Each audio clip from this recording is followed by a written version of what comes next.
Ametxek aipatu zidan hasieratik hori, isiltasunari buruz edo horren gainean ibiliko zela, eta nik libre hartu nezala nahi nuen egiteko edo.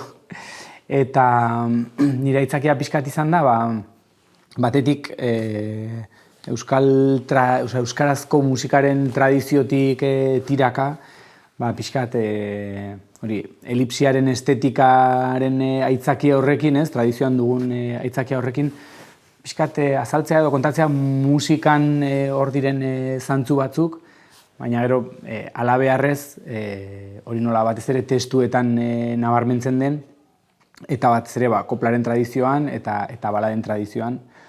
Orduan, horren adibide batzuk eta horri buruzko ideia batzuk eta esan direnak eta ez direnak pixkat kontatu. Adibide batzuk irakurri eta kantatu ditugu, pixkat irudi ordezkaria eta irudi fokalaren teknika edo errekursori ikusteko eta nola bere eten eta guzti. Eta pixkat horren gainean izan da.